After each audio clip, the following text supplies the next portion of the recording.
Hi everybody, it's Julia, your trusted travel expert, helping you find that je ne sais quoi wherever you are in the world. And today I wanted to do a little city spotlight on where else? Amsterdam. I am in the Jordaan district of Amsterdam, and it's just so pretty, and this is a relatively quietish area. The Anne Frank house is around the corner, and that is not a quiet area. And so I wanted to take this moment to kind of give you a few of the tips about seeing Amsterdam, because it's such a wonderful city. Amsterdam is not what you expect. If you are thinking about Amsterdam for the red light district and marijuana being legal and being crazy and stuff like that, it's not that. It is this beautiful, historic, romantic, quiet, lovely town with the canals and the boats floating by and all these adorable row houses, some of which you can see behind me, that are steeped. Like they have stair steps up and they have hooks at the top because the houses have to be tall and skinny. And it's just a wonderful city, just even for wandering around.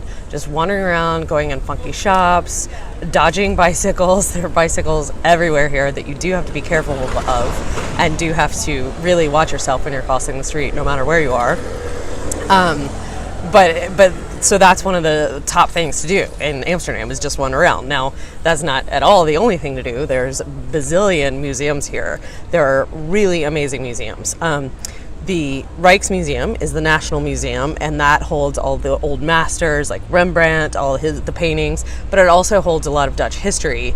Things like their shipbuilding, jewelry, fashion, I think, is in there too. It's a huge museum. The cafe inside is actually a great place for lunch, so you could really almost spend an entire day in the Rijksmuseum, especially if it's rainy. Which I have done before. The Van Gogh Museum is right next door, and it's also a wonderful, wonderful collection, especially if you like Van Gogh. I think it's his brother's collection of all his paintings, but it's a wonderful museum. There's the Hermitage Museum. There is Jewish History Museum. There's obviously the Anne Frank house. And there's tons of museums. There are lots of really cute and quirky little museums. There are a couple canal houses that are open, that are set up as museums now, that are really interesting and give you a picture of what life was like in the Golden Age, the 16th, 17th, 18th century, stuff like that.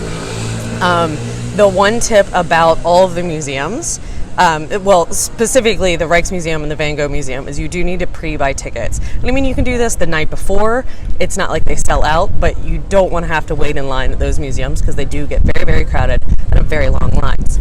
The Anne Frank house is a totally different story. Like I said, if you walked around this corner, you would see just mobs of people. If you do not buy a ticket 3 months in advance for the Anne Frank house, I mean, you can ask your concierge. It is possible some of the hotel concierges get last minute tickets, or maybe they release tickets or something like that.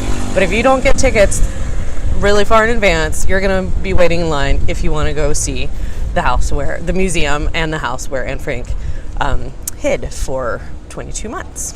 So there are museums, there's wandering, there's the Anne Frank house, there is great food.